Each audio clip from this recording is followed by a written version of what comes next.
Hello guys, আজকে চলে এসেছিলাম ডমিনোজ পিৎজাতে। তো রায়গঞ্জে নতুন স্টোর ওপেন করেছে এরা। তো ডমিনোজের এখানে এসে নিয়ে আমরা বসে আছি, ওয়েট করছি। আর আমি এদিকে অর্ডার দিয়েছিলাম। তো আমাদের অর্ডার ছিল হচ্ছে মার্গারিটা পিৎজা আর হচ্ছে চিকেন পপস। তো এই যে আমাদের চিকেন পপস 99 রুপিসে চলে এসছে।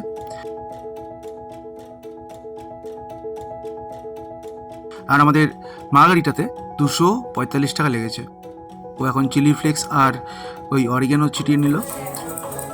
এবার টেস্ট করার পালা। পিৎজাটা হেভি ছিল, দেখতেও সুন্দর লাগছে। দেখো, পিৎজাটা ব্যাপক টেস্টি ছিল আর খুব সফটও ছিল।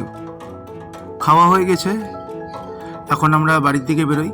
আজকের ভিডিওটা যদি ভালো লাগে থাকে তাহলে কমেন্টে জানাবে, আর লাইক সাবস্ক্রাইব করতে কিন্তু ভুলো না। এই একটা কোক নিয়ে এখন বাড়ির দিকে রওনা হচ্ছি আমরা।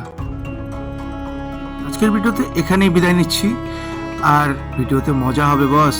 নেক্সট ভিডিওর জন্য ওয়েট করো, আমাদের নেক্সট ভিডিও আবার তাড়াতাড়ি চলে আসবে। টাটা।